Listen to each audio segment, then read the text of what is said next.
And 3, 2, 1, blast off. Ladies and gentlemen, welcome to another episode of the MSP Chat Podcast, your weekly visit with two talking heads talking with you about the services, strategies, and success tips you need to make it big in managed services. My name is Rich Freeman. I am Chief Analyst at Channel Master, the organization responsible for the show.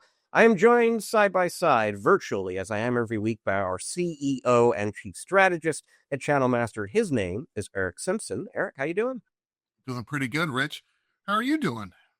I'm doing great. I'm doing great because I've got about a week and a half until a Super Bowl that I'm really looking forward to. And I think I'm on the winning end of a bet. Yeah, I think you might be, Rich. So yeah.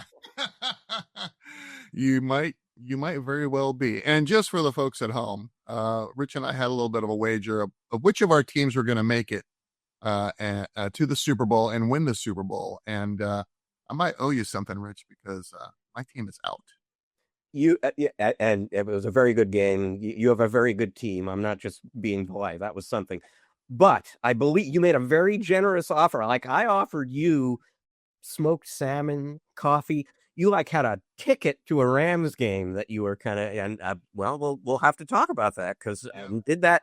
I was down in Southern California to take in a Rams game with you this season. I'd love to do it again.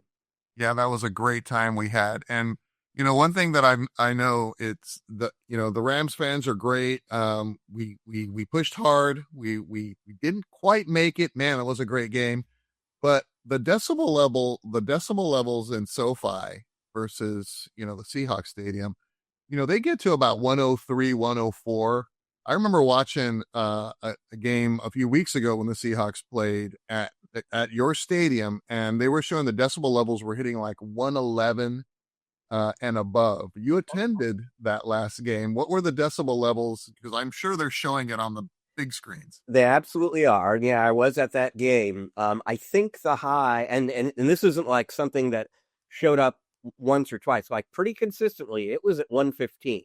Oh my goodness. So it was quite loud. Yeah, and I have to plug my ears at 103 at SoFi. Man, I don't know how people can hear for a week after a game like that. Like, that's louder than a rock concert. That's crazy. Yeah. Right. Well, yeah. Wager, and I look forward to hosting you this time, because last time when you and I went to the game at SoFi, Seahawks beat the Rams there, and so maybe we'll get a chance to pay you guys back. No. The Rams won that game. The Rams won that game when you and I went? Yeah. It came right down to the last play. Yeah. The Hawks had a chance to win on like a 63-yard field goal, and they couldn't quite make it. And yeah, the Rams won. Well, and look at us now, right? So, all right. Well, let's get into the story of the week, Rich. We got a pretty interesting story of the week, and I'd love to talk about it. Yeah, well, and we were kind of talking off the air. It just kind of works out that what I am planning to talk about here lines up a little bit with what you're planning to talk about, and lines up a little bit, I would argue, with our interview guest this week. We're going to be joined later in the show by Michael Asrak. He is the CEO of a company you may or may not have heard of called Flamingo. They're doing an open source tool stack for MSPs. We'll get into that in a bit. For right now, story of the week.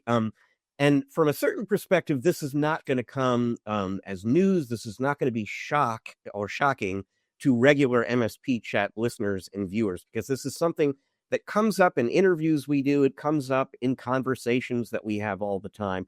But basically, based on some things that I've been seeing and reading about, based on our conversation recently with Kevin Lancaster of Better Tracker and Channel Program, one of the things he said when he was on the show is that AI maturity is really going to factor into the valuation that MSPs get, which certainly makes a lot of sense, and it aligns with things that we've been saying and talking about. I've been reading stuff about how in the private equity world in particular, security, operational rigor is something that acquirers look at. They want to make sure that they're acquiring a company that has just internally has its security ducks in a row.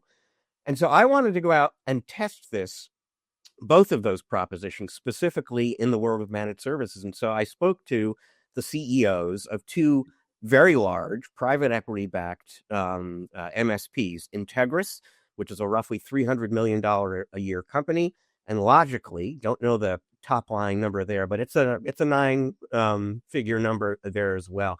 And I asked both these guys, is it true? Do you care about AI maturity?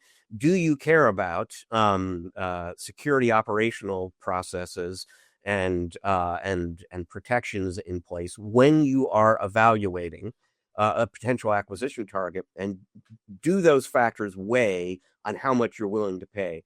Short answer is yes from both of them, absolutely in both cases. And Glenn Mathis, the CEO of Integris, said, we look at AI maturity and security SOPs as force multipliers. They're not bolt-ons, right? This is something that must be there. They're built into how we design work and how we manage work. And so we want to see both of those in any company that we acquire, and it will absolutely factor in what we're willing to pay for them. So let's break that down a little bit.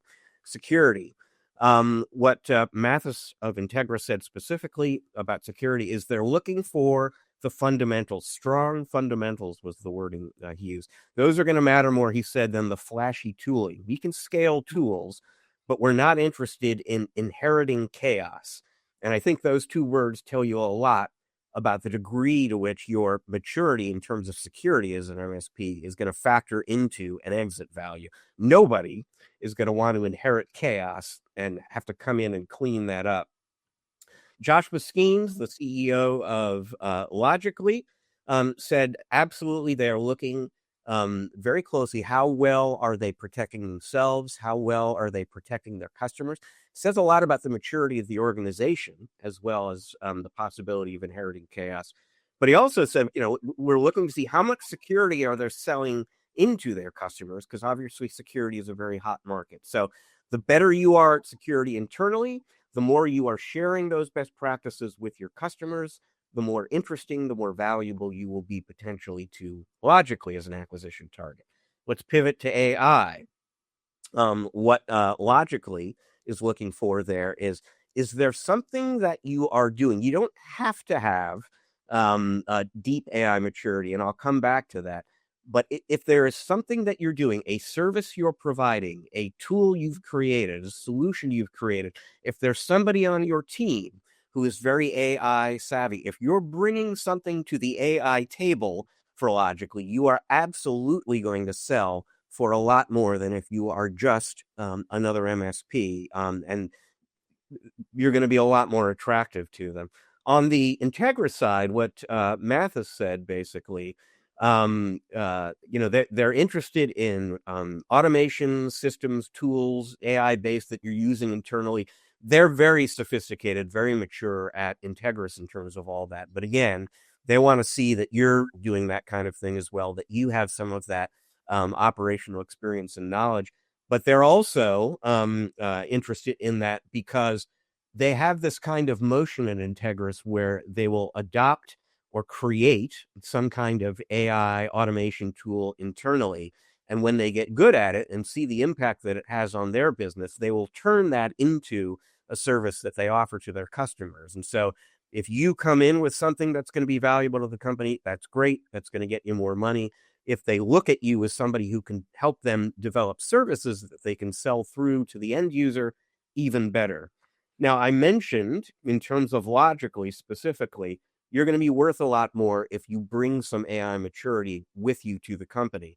But what Joshua Skeens did make a point of saying is we will also buy companies that are good in all the other ways, but maybe not so mature on AI, because we know that we can bring our AI maturity to those companies and scale them. There's a lot of latent upside in that company when we come in with our AI expertise.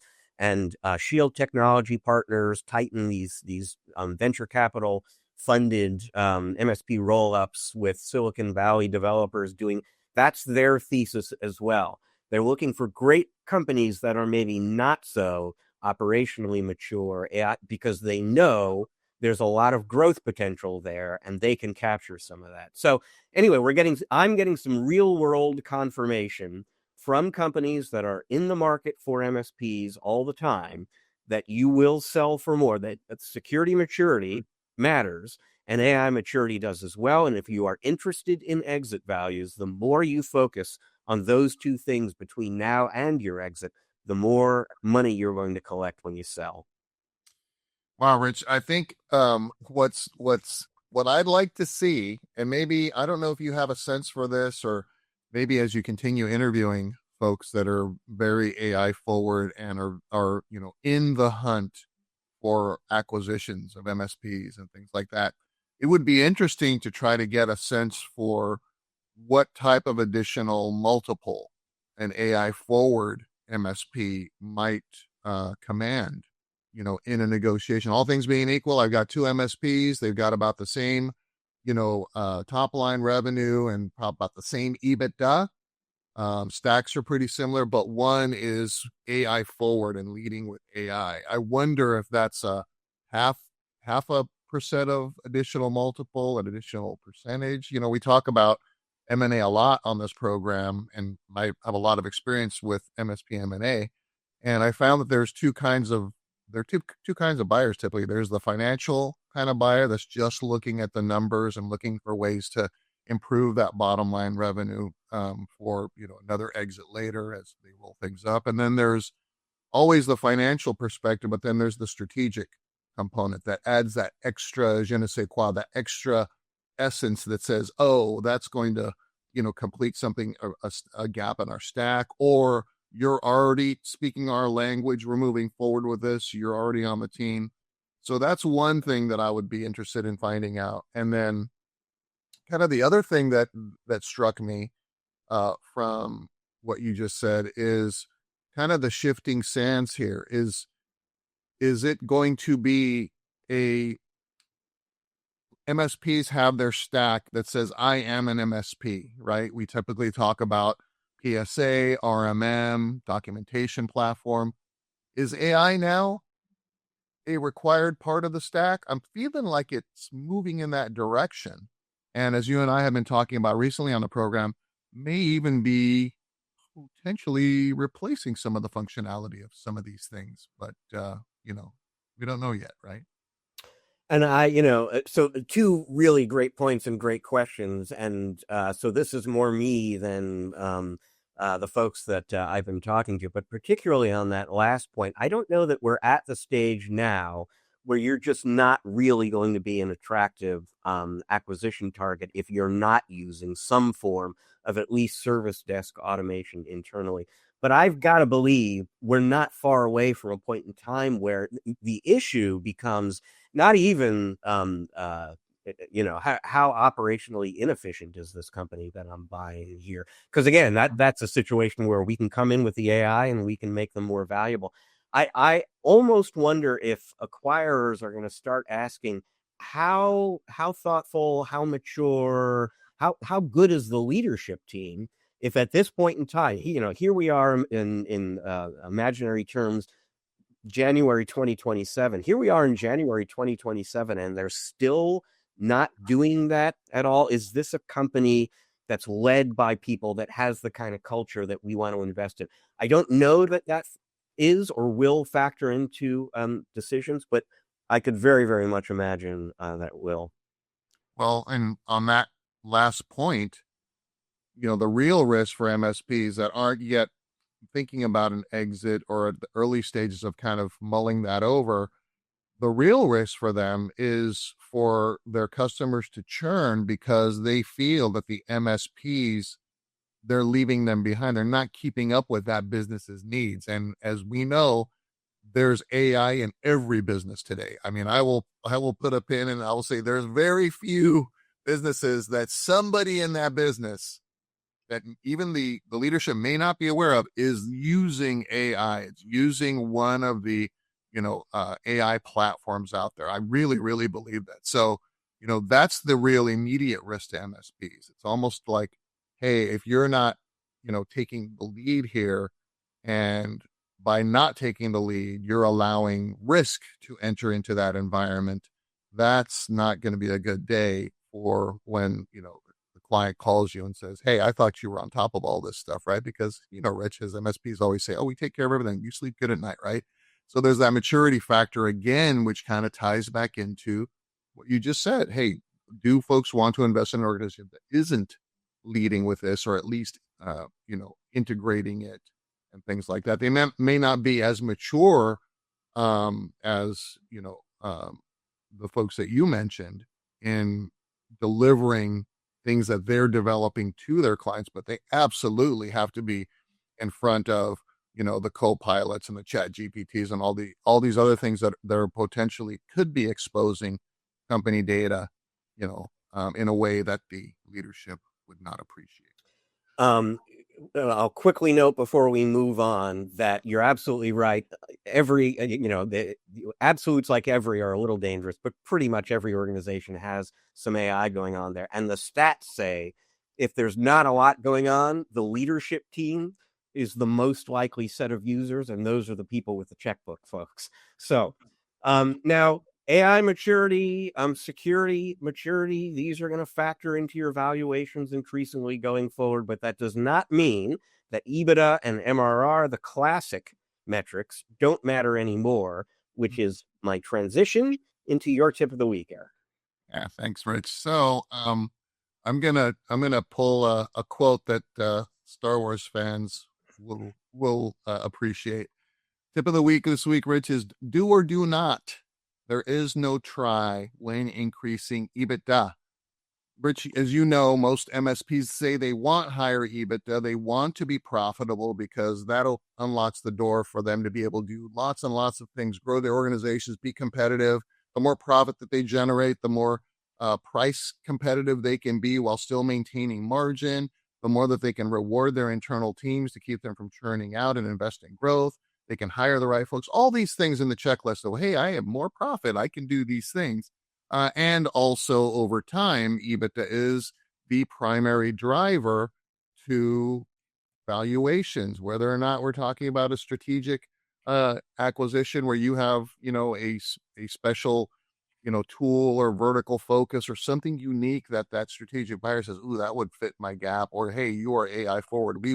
Or you are so AI forward that we want to, pay you more so that you can help roll more of that AI goodness across all of our portfolio companies, right? So it works that way too. So MSPs say they want to be more profitable, and that's what 3 tips about becoming more profitable from an EBITDA perspective are about today. And it's just, again, not an accounting metric. It is the single biggest driver of valuation for an MSP, aside from a strategic advantage that you can bring. So here's the 3 things that MSPs must do, not try, if they want to materially increase their EBITDA. And some of these are going to sound like, oh my goodness, are we going to hear this again from Eric? Yes, yes. And you're going to hear it from not only me, but anybody that, knows what it takes to increase profitability in a business, no matter what it is. Ruthlessly, and I use the word ruthlessly, standardize and productize your services to expand margins. So look at what you're delivering to your end clients, Rich. If you've got, a different agreement for every client, that probably means you're supporting different things for different people all the time and having to keep up with it. And that is just not a scalable strategy. So standardize on your stack, standardize on your pricing, make it easy for your sales team to sell, be competitive, but make sure you're maintaining your margin. You're standardizing on deploying and maintaining these services over time. If you have a 3-year agreement, Rich, for a client, in that second year, I expect you to be more profitable than the first year because you've kind of, taken care of a lot of the noise and things like that. The third year should be your most profitable year. And then having those agreements renew.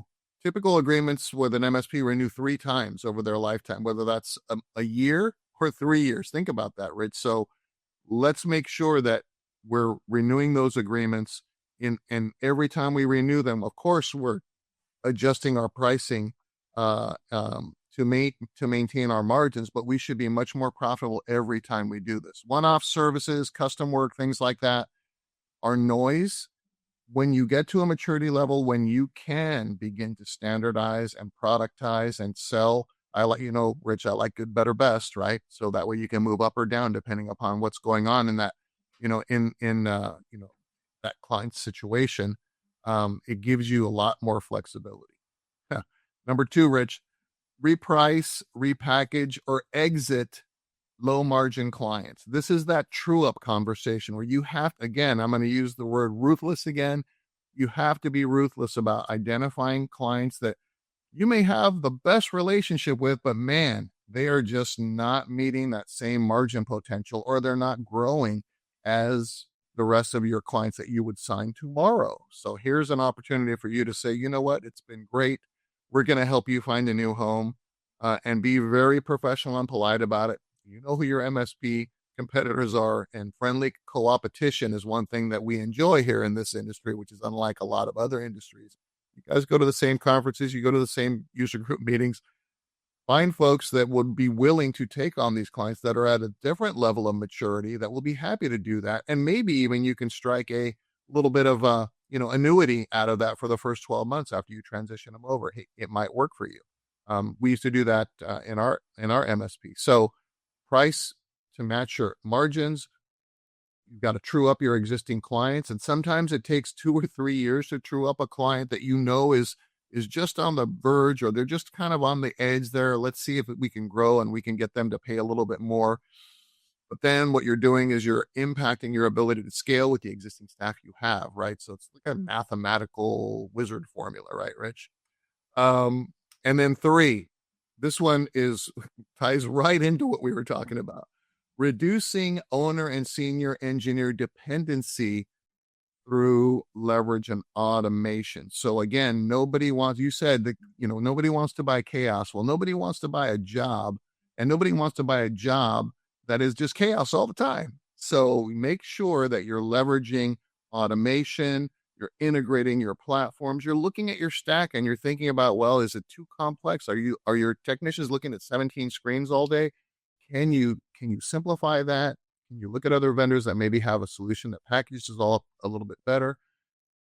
Can you leverage AI in a way that allows you to quiet the noise and give your technicians more effective ways to manage the tickets? What can you do with AI to help surface things that, and testing out the agentic nature of AI, like getting the thing to actually do stuff, right, to help close tickets and things like that. So those are 3 quick tips, Rich. And bottom line here is every dollar of EBITDA is not just profit to the company. It is leverage. And then a cherry on top, if you're leading with a very hot strategic technology like AI and pulling through cybersecurity behind it, extra value at the end of the day. Yeah, the first and all 3 of those are important pieces of advice. The first and the third kind of tie together a little bit for me, and the first one really kind of resonates. You were talking about standardization, and you and I have spoken about research that I've done in the past. What is it that makes the fastest growing, most valuable MSPs? What do they have in common? And I always point to the 4 S's, which is specialization, scalability, strategic competence, and standardization. That is one of the ingredients that makes for success in managed services, long-term durable success. And so couldn't agree more there. And it kind of gets to the third point, which is reducing dependence on specific people in the business. If you've got standardized processes and tools and workflows in place, the likelihood that your clients are in love with your company and the experience of working with your company and the quality of service that they get for your company is going to be higher versus a client who is in love with you. And when you go away, they start shopping around for somebody else. An acquirer is not going to be looking for high degrees of churn. And so standardization and making sure that you are not the only thing kind of making this company work are closer related in my mind. Absolutely. I mean, the organization has to operate in the seller's absence after close. Because, even in lots of situations that we're aware of, someone sells their organization and they agree to stay on for, salary and benefits over time. But after the transition is done, they're just, you know, they have a job now and they may decide to leave. Well, if they can't leave because they're the person that kind of keeps everything together, that definitely is going to impact a buyer's interest, their ultimate valuation, because now they've got to invest time, energy, and effort to make sure that we prepare for that eventuality, right? You don't want to put the onus of standardization and increasing efficiency and all that on the buyer side, because you're not going to get a lot of offers, and the ones you do get are probably not going to be the right offers, and you might regret it. So, EBITDA has always mattered. It continues to matter despite the importance of AI and security. Here's an interesting option for increasing your EBITDA. How about reducing your tool expenses to zero, say? We are going to take a quick break here. When Eric and I come back on the other side, we're going to be joined by Michael Asraf. He's the CEO of a company called Flamingo that is very deep into open source, free software, RMM, PSA, etc. for MSPs. They also have an interesting product that they built with some AI on top of open source software. Very different approach to issues that a lot of MSPs are facing right now. Interesting conversation coming your way. Stick around. We're going to be right back.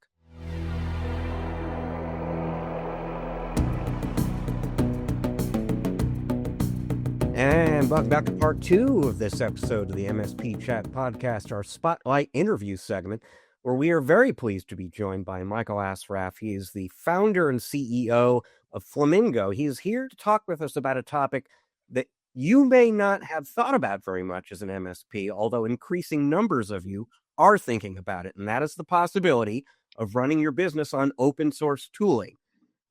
Michael, before we kind of dive into all that, for folks who are new to you, new to your company, tell them a little bit about yourself, a little bit about Flamingo, and then just at a high level, help them understand what OpenMSP and OpenFrame are. Of course, yeah. Thanks, Rich, for having me, and thanks for this discussion. So, what a bit about myself? So, I'm an engineer, always have been. 10 years ago, I started a cybersecurity startup, where we started to focus most of our revenue operations in the U.S. I started to work more with MSPs, and I also noticed a few things in the MSP business model that seem a bit broken to me. The first thing was as you mentioned before, a bunch of if you look at the P&L of a common MSP, you will find two major expenses. The first one is vendor payouts as a reselling cost. You bundle up software, you resell them on a per seat basis. So the vendors costs are pretty high, and I saw MSP starting to switch up to open source. And the second one, which is I think even a bigger expense, is the labor cost. You need to provide 24/7 or 9 to 5 support for your customers. You need to pay the engineers. You need to have either 24/7 NOC or SOC, whatever. So that's another huge expense. And once I saw MSPs kind of starting to switch off to open source as a natural progression, once I moved from my previous business, I kind of took 7 months in order to deeply research and understand whether one can take an entire MSP stack, starting from RMM to backup and disaster recovery, MDM, remote access control, everything you have, and kind of build a layer on top of it that will serve as an orchestrator and a unified API and data layer, etc., and pretty much facilitate the open source model for MSPs so they can significantly reduce or almost even zero out the vendor costs. And on top of that, build an AI layer that will also help decrease the labor cost, or even not from more efficiency, just supporting more customers. So if you have 2 engineers and you're supporting X amount of customers with the assistance of AI and open source vendors versus a commercial, you will be able to have much more healthy business and scale into supporting many more customers. From what's OpenMSP versus OpenFrame. So OpenFrame is our product. OpenFrame is a collection of open source tools with a unified API and data layer on top of it. That's the tooling part. That's called OpenFrame Core. That's available also as an open source, so anyone can go to our GitHub and self-hosted or as a self-managed version. And on top of that, we have our OpenFrame Agentic MSP, which is two AI agents. One is a technician side agent and another user side agent that intended to assist and support MSPs in their day-to-day operations.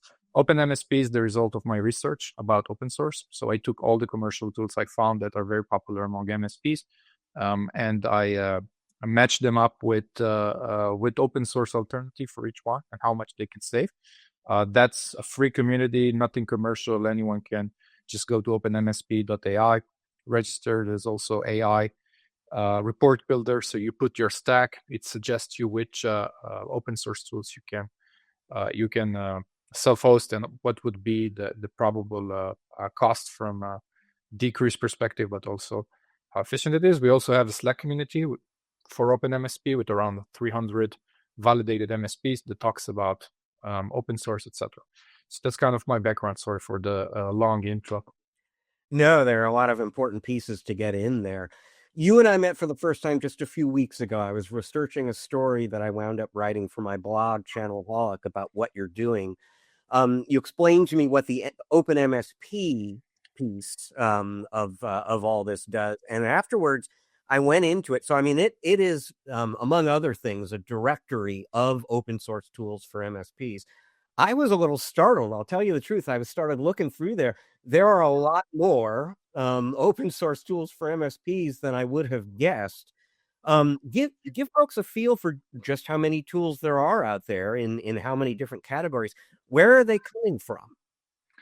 Where are they coming from? That's an interesting question. I think that open source, I think that in general, not even for MSPs, I think that the open source tools are kind of underestimated when it comes to the maturity level and how many of them are actually backed by commercial companies. The directory maps out 19 different categories that we saw that are most common tools among MSPs, as I said before, RMM, MDM, SSO, identity and access management, all of this is tools that we see as a very common stack for MSPs. So for that tools, what we did with OpenMSP is that we took each tool and we categorize it. And for each tool, you can see exactly what are the open source tools that are associated with it. But we didn't stop there. We did another thing. We went to GitHub and we checked how well maintained is this project, how many commits does it have, how many pull requests, how many issues open, etc. And the second thing we did, and that's not only for the open source tools, it's also for the commercial tools. We mapped out 7 top MSP subreddit channels, and we saw how much this vendor or open source project is being discussed. And by combining these two, we have our OpenMSP scoring. So we can tell you, listen, you're using this RMM commercial tool, but you probably should consider that because it's highly maintained. People talk about it on OpenMSP. Then sentiment is good. People upvoted for it, etc. And for some of the products, we also have a button says deploy now. So we partner with another company that basically takes open source tools and allows you to self-host them just with a click of a button. So you just provide credentials to your cloud provider, and they do all the hard work of maintaining it, backup, upgrades, etc. So you don't even have to worry about it. And again, that's something completely, completely commercial free for the community, just to educate MSPs that there is a better way for them to support their business with open source and create much healthier businesses and increase their margins. Wow, Michael, so much of what you're sharing with us is resonating with me. But first, I've got to say, you had me at I'm an engineer, because I'm an engineer too, so appreciate that. But holy cow, now you're compelling me to go take a look, because like Rich, I'm very surprised that I'm not aware of all these open source alternatives, and I'm sure that's music to many MSPs' ears that are dealing with, like you mentioned, cost, tools, all this other stuff that they're trying to reduce complexity, but they're also looking at reducing their overall cost to be more competitive. So my question to you, Michael, is how much adoption of open source MSP software are you seeing? You've done a lot of the heavy lifting and the legwork for MSPs in strategizing this new business model for your organization and to benefit the MSP partners out there. So how much is really being adopted by MSPs and beyond what you've already shared, like what's really driving it? Or is it just what we've been discussing? This is what's driving it. It's cost and being, not tied at the hip with 3-year agreements and things like that with some of these platforms. So first, I think you're right on the point that MSP vendors have been known to have a lot of aggressive terms when it comes to contracts and things like that. So that is a strong driver of people just want to break free from those 3 years contracts and all this type of stuff. I think like from working with MSPs, I saw like how much they want to work on a monthly basis because they work with small businesses getting established, go bankrupt, shut down business, hire employees, fire employees on a monthly basis. So an MSP most of the time can't really commit on the number of seats he might have for the next 3 years. He probably can commit for the next month or so. So that's a big struggle. But let's put aside the commercial things that a certain MSP might have with its current vendors. Let's talk a bit about on the macro level and the perspective of how the market operates now.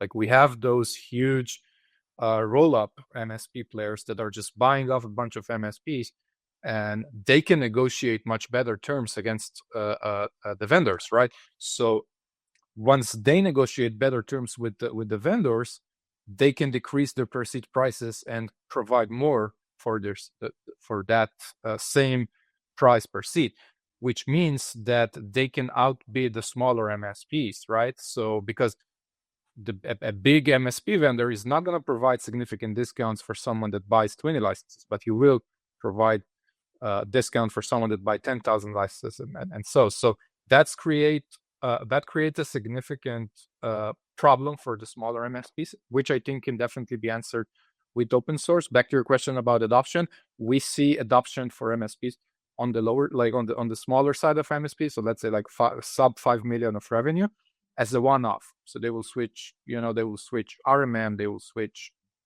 identity and access management. But as a whole, it's kind of hard to duct tape everything together. That's kind of why OpenFrame exists. So lower licensing fees, no vendor lock-in. These are two pluses, two positives for an MSP in terms of going with open source tooling. But there are going to be some negatives too. Let's paint a bigger picture of the pros and cons, basically, for an MSP of choosing the open source route. What would you point out as the biggest advantages, and then maybe some of the trade-offs they have to deal with?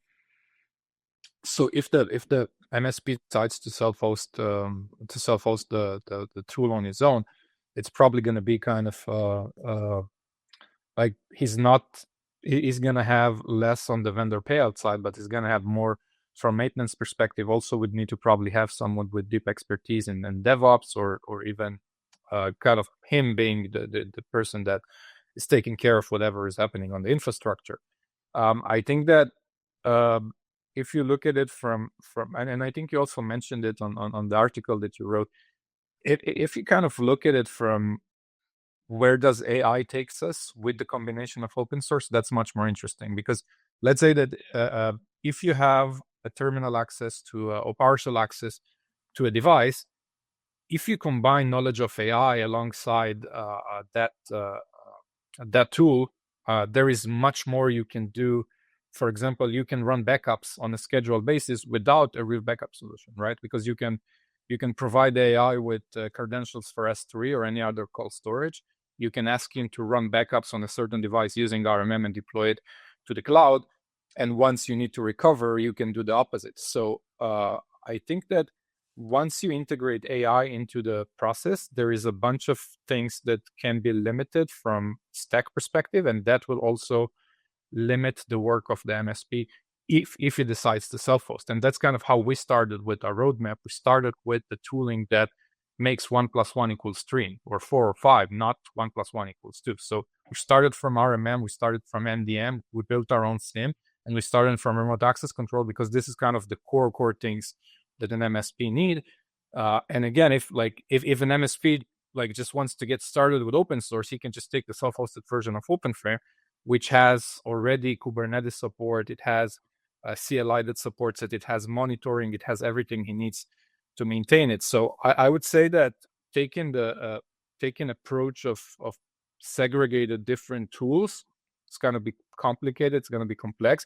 That's what we kind of see today with MSPs that decided to go on the open source path. If an MSP will decide to kind of integrate all of them together through orchestration, automation, log ingestion, etc., that's pretty much what we did with OpenFrame. So we can just go ahead and go to our GitHub and use OpenFrame. So, Michael, it sounds a lot to me like you've anticipated the needs of the MSPs and the challenges that they have. It's interesting how you position that, the smaller MSPs are kind of doing kind of one-offs and things like that. 2 questions. So do you see larger MSPs going more deeply into replacing more of the stack this way? And second part of that question is, do you see OpenFrame as kind of the easy button to help MSPs, no matter what their size, to kind of overcome some of these challenges and adopt more of these types of solutions? That's a good question. I think that we started from the smaller ones just because what you said.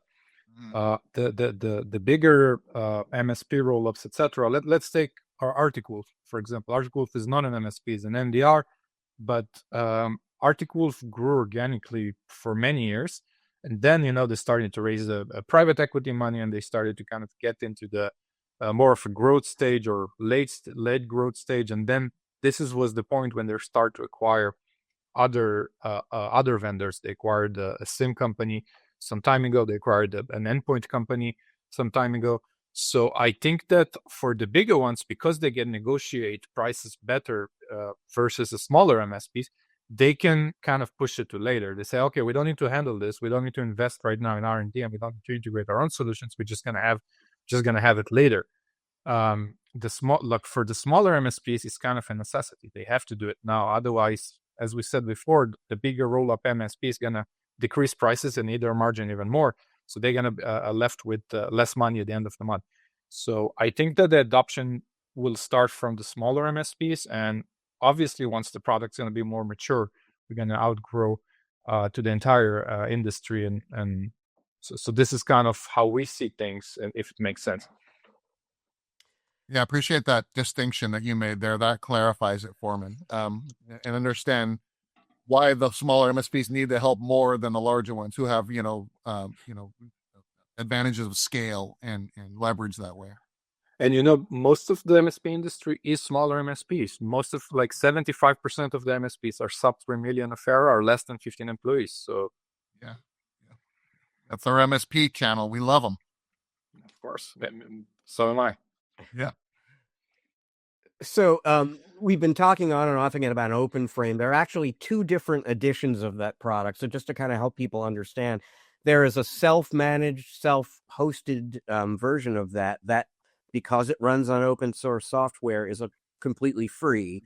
And then ultimately your monetization play with the solution is a paid edition of OpenFrame, which introduces some of the AI functionality that you were kind of hinting at before. So just help people understand those 2 options with OpenFrame, and then tell us a little bit more specifically what the AI functionality they get with the paid edition does. Of course. So as you correctly said, the tooling piece. So we have 2 packages for OpenFrame. By the way, we're still on beta. We haven't started charging for the product. So if anyone wants to join our waitlist and get invite code, they can go to our website, flamingo.run, and register to the waitlist. OpenFrame Core, which is the tooling piece, is open source, exactly like you said. We have to make it open source because we're utilizing other open source tools, and those type of licenses are contagious, meaning that once we utilize an open source tool, our products become open source as well. And we're happy to do that. We're happy to give it back to the community. We're utilizing other open source tools, and we're happy to give it back. So that's the self-hosted version. There are two GitHub repositories on Flamingo Stack handle on GitHub. One of them is the code itself of the platform, which there's not a bunch MSPs can do with that, but there's another one which called OpenFrame CLI. The CLI is just allows you just with a few commands to deploy your own open source stack, your own instance of OpenFrame. That's the open source version. It includes right now RMM, remote access control, SIM, and MDM. So this is kind of like the core piece of MSPs. Like this is what we saw as the biggest pain points. We're gonna add by the end of this quarter PSA and knowledge management for the open source version, and the AI version is basically sits on top of those tooling, this tool stack, and orchestrate it autonomously. Meaning that, let's say that you're an MSP, you deploy OpenFrame, you install it to your users.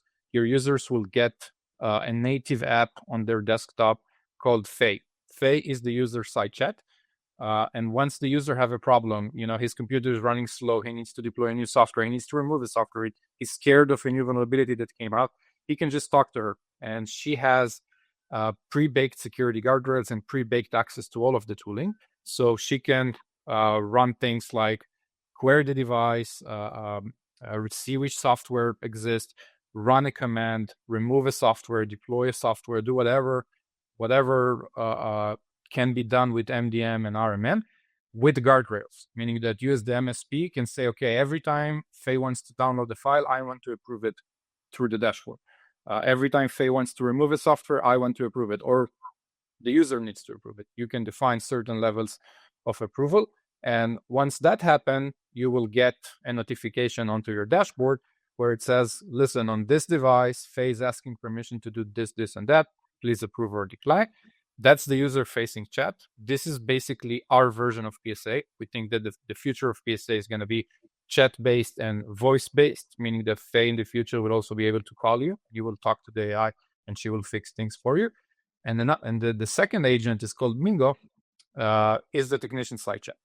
And he can run unscoped, unprivileged activities, meaning that you can tell Mingo things like, please query all of my devices and check which devices are missing Adobe Reader version 5 or whatever. And if they're missing it, automatically deploy it. And he will go ahead and orchestrate all the different tooling and will do everything on its own. And at the end, we'll come back to you with the result.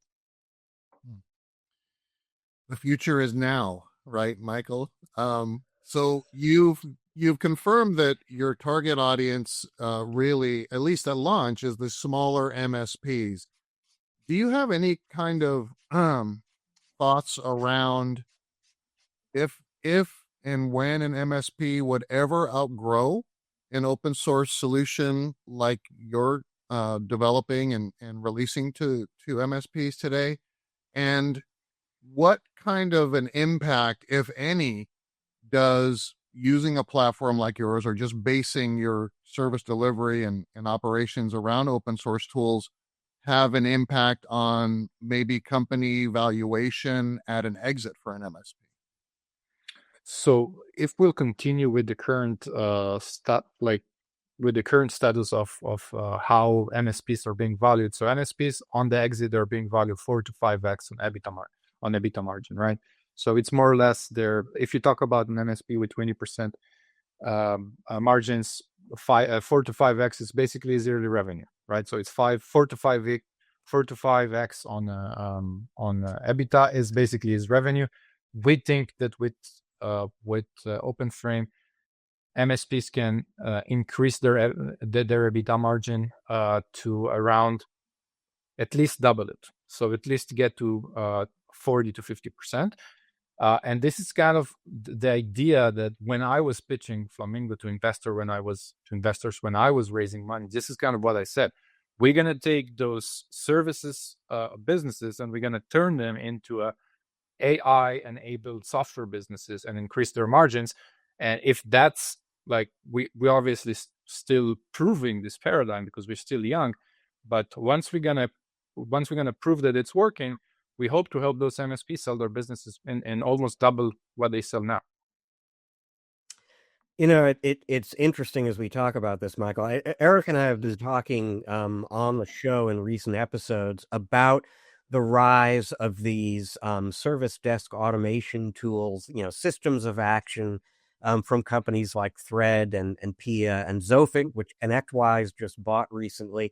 And we've been talking about the contrast between these sort of leading edge agentic AI automation tools for MSPs, systems of action versus systems of record, which is like the traditional PSA solutions that assist MSPs with basic functions they need to perform, but don't actually do the work for them the way AI is capable of doing, including Faye and Mingo in your solution. And it almost feels, Michael, as if a sort of underlying thesis of what you're building here is that system of record functionality, that sort of classic PSA functionality, is so kind of commoditized at this point that you at least feel comfortable literally giving it away, because people can take open a frame and it has or will have PSA functionality that's free. The money that they're going to pay you and the value that you're going to deliver to them is coming from the AI. I don't want to put words in your mouth, but does any of that resonate with how you're thinking? I 100% agree. We like our path to make profit is not from the software. Like we like the per seat or whatever. Like we still haven't finalized the pricing completely, but the package price for the tooling piece is going to be almost what we pay for to host it. We would like it. We are not planning on making money from the tooling. As you said correctly, we plan on making money from the AI piece. And I think that, like, again, if we'll go a bit up and look at the entire industry and entire software industry right now and what's happening, the MSP is a one huge industry that is always being overlooked when it comes to VC money and things like that. But that's a topic for another discussion. But the MSP industry is a huge industry. It's a $90 billion industry that most of the time gets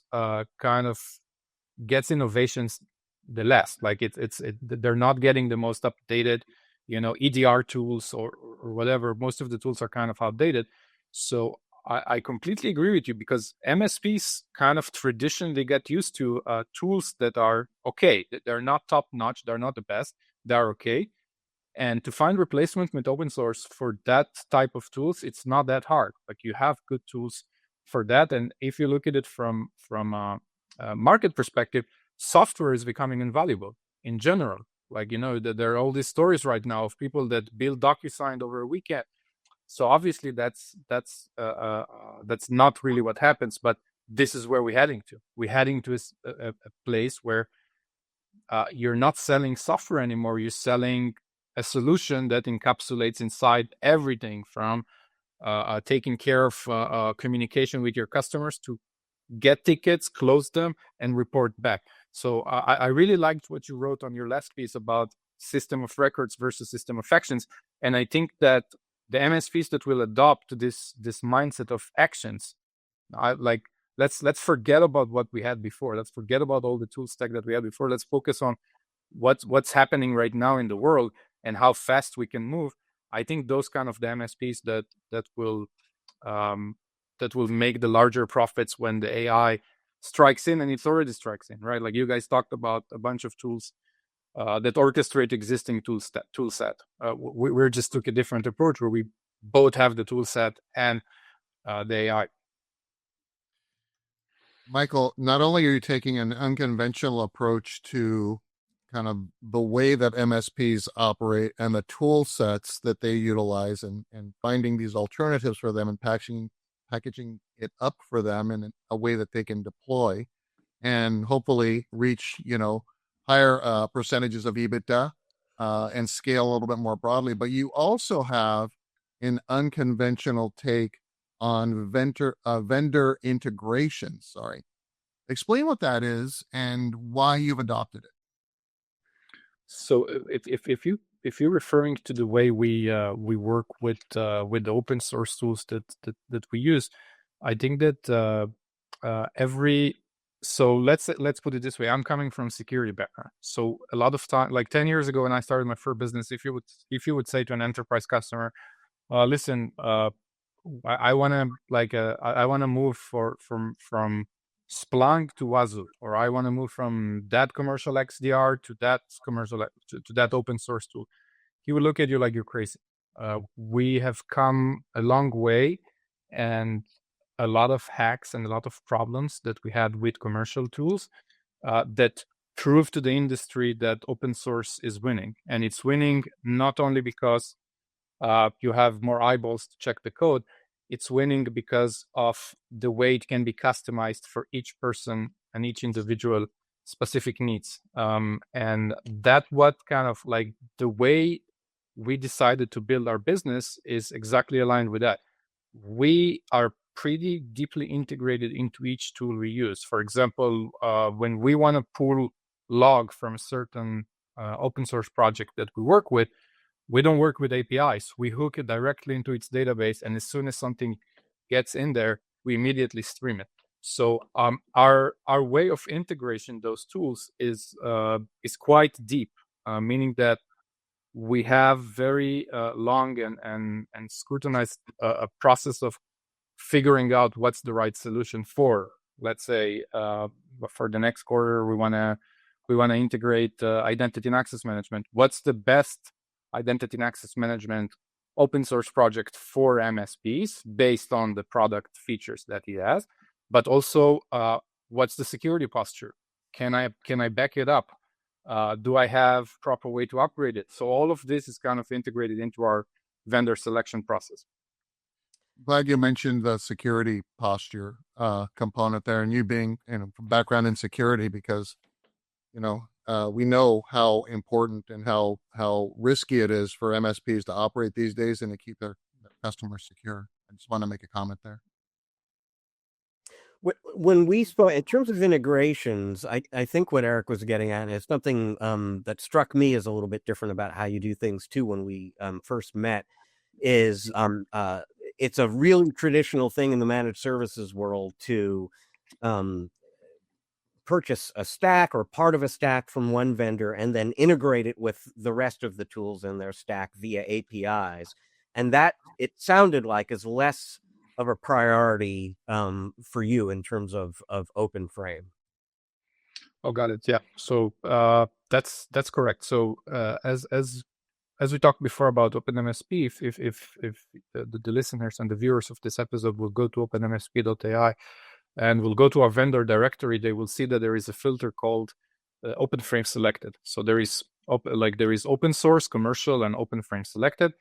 Our ultimate goal is to take all the 19 different categories of tools that MSPs are using and embedded into OpenFrame. So at the end, we're going to have everything an MSP needs to run his business, and that's a strategic decision. That's not a tactical decision, meaning that we're not going to integrate a tool that has a good open source alternative, but we do going to integrate the tools that we cannot displace or they're just too cheap for us to build on our own. For example, we cannot replace Office 365, all right? We cannot replace Google Workspace, where we can't be the email provider and things like that. So for that tools, we will build deep integrations, because if you have a new user joining one of your clients and you want to run an entire onboarding process with Mingo, we need to have APIs that will create the user, that will provide privileges, etc. So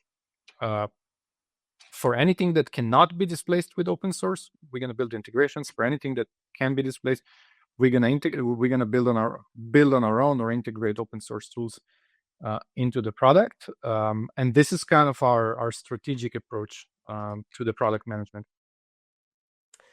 Well, Michael, thank you so much for joining us on the show. Eric and I talk about new companies, new products, new innovations all the time on MSP Chat. But we rarely get an opportunity to speak with someone who is thinking differently to quite the degree this is a very, very different beast within the world of managed services, and a very interesting one for folks in our audience who want to get in touch with you, maybe become part of the beta, learn more about OpenMSP, OpenFrame, where should they go? They should go either to openmsp.ai and join our Slack community. We're mostly available there. It's either me or the managers in the business, or they can just go to flamingo.run and submit a request to join our waitlist. We had 200 MSPs testing the software. We kind of tighten up the criteria, so now we're kind of enforcing MSPs to have X amount of devices deployed to the software to keep on maintaining their beta.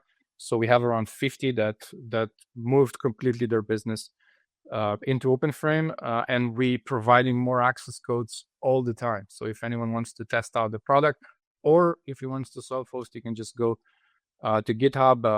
The handle is flamingo-stack, and then he can find there the two repositories that I spoke about before, Flamingo OSS tenant and OpenFrame OSS tenant and OpenFrame CLI, and check the product on its own. Fantastic. We will have those links plus a link to my coverage of Flamingo from Channelholic in the show notes for this episode. I encourage you to dig into all of that and learn more. So Michael Asseroff, thank you so much for joining us on the show. Folks, Eric and I are going to take a quick break now. When we come back on the other side, we're going to share a few final thoughts about this very interesting conversation with Michael and the very interesting solution that he is building for MSPs. We're going to have a little fun. We're going to wrap up the show. Stick around. We're going to be right back.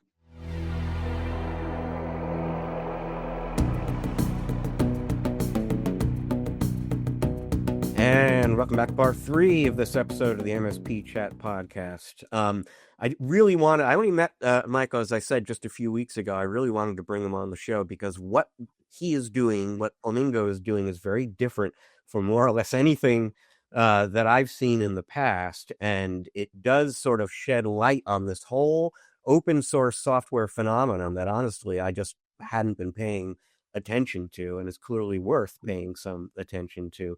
You know, a few thoughts, two thoughts in particular kind of come to mind. First of all, this is a really interesting way. So we talk a lot about the rise of these big MSPs like Integris and Logically, who we were talking about at the top of the show, these PE-backed roll-ups, and they've got enormous advantages in terms of technology and people and budget and the pricing that they can get from vendors just because of the scale at which they're buying. Well, this is an interesting way to level the playing field on that a little bit by investing in tools that potentially don't cost you anything. So that's an interesting thing to think about for a smaller MSP who does not want to sell into a roll-up but wants to be competitive with them. This is an option worth at least considering in terms of leveling the playing field with the bigs, as some folks call them. And then the other thing is we talk a lot about, and this goes back to your tip of the week, we talk a lot about increasing EBITDA, a lot about increasing profitability, and there are all sorts of techniques that you recommend for doing that. We don't generally talk about just spending less on stuff that you need to have to run the business, but that very much goes to the bottom line. That is a relative, compared to some of the other things you can do, that's a relatively easy way to increase your profitability and your margins. And this is another way of, another reason to at least look at the open source alternative, because it's kind of, to invoke something you said, an easy button way maybe to increase your margin. So a lot of interesting stuff to think about there. Yeah, I mean, and if you think about there's only two ways to increase EBITDA, and one way is to sell higher profit margin services, but the other way, and they both have to work together, is lowering your operating costs. And you're right, Rach. I think behind our labor costs as an MSP, our tools costs are probably our second biggest cost when you think about it all in. And having a disruptive kind of an option that says, I can replace this, if I'm spending $60, $70, per user in my best bundle of services, my cost to all my various vendors, the average is 17 or 20 vendors or something now in an MSP stack.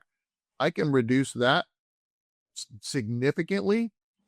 Now that means I can be a little bit more price competitive, or I can maintain my rates and enjoy that multiple. I mean, um, the comment about we'll double, we think we can double an MSP's EBITDA. That is a bold statement. And I'll bet, Rich, that is going to resonate very, very loudly and clearly with the MSP channel. And so not only is it a disruptive strategy and a solution for MSPs, but it's also disruptive to kind of all the other vendors that are delivering these platforms to the MSPs and charging them money.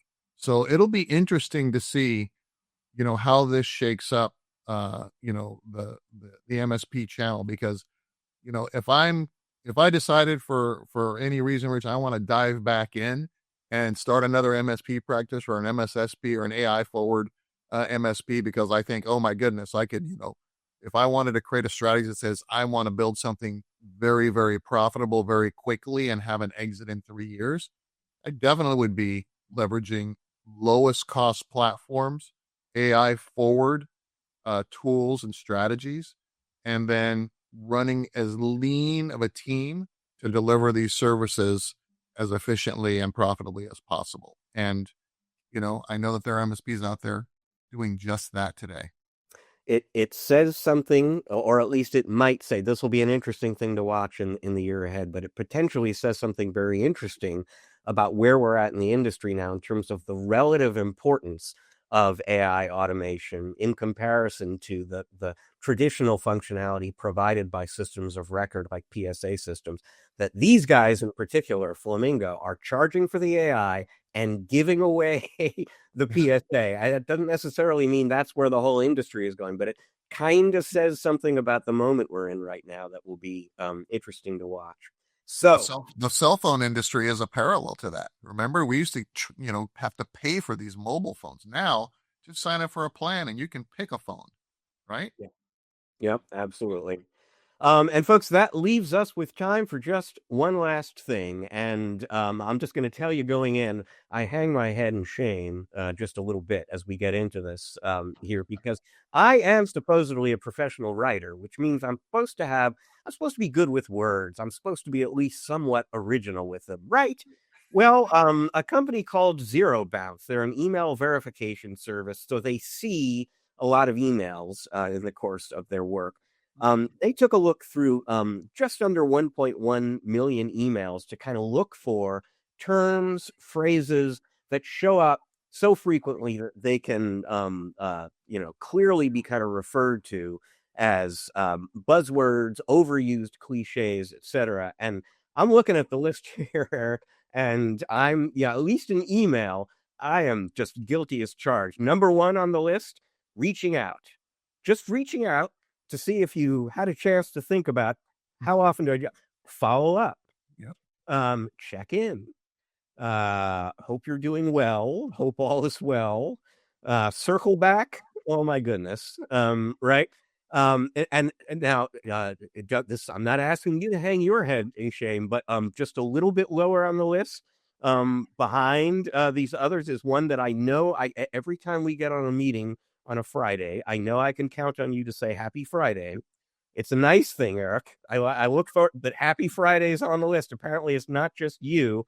I don't know. I guess it's just easier to lean on these phrases instead of actually having to think about how to make the same point in a slightly more interesting way.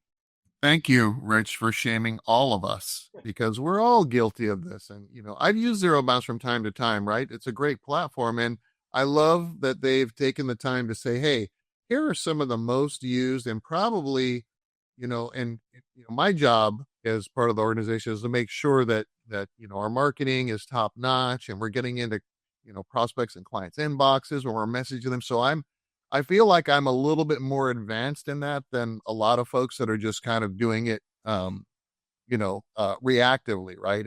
I've been doing it for a lot of years and trying to figure out that secret formula that, gets folks to open our emails and gets them to register for webinars that we do and events that we're doing and the podcasts and things like that. And Yes, I use these phrases all the time. So when you use a phrase like this a lot, then that then becomes a flag for spam filters and quarantine, services like Microsoft Quarantine and things like that.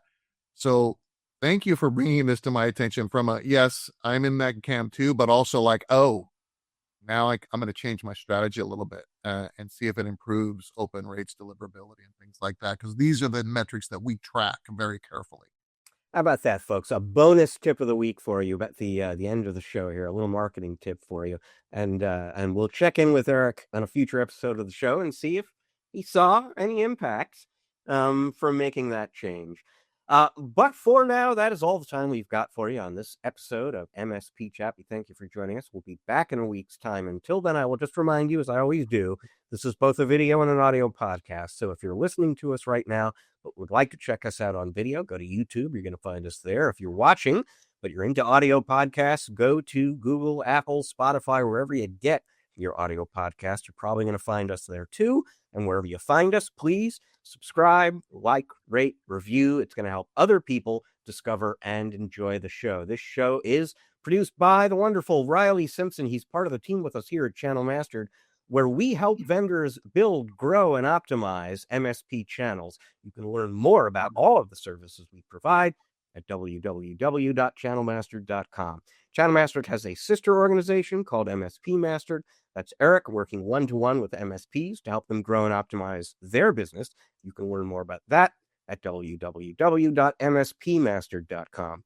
Once again, we thank you for joining us. We're going to see you in a week. Until then, please remember, as we so often ask you to, that you just can't spell channel without MSP.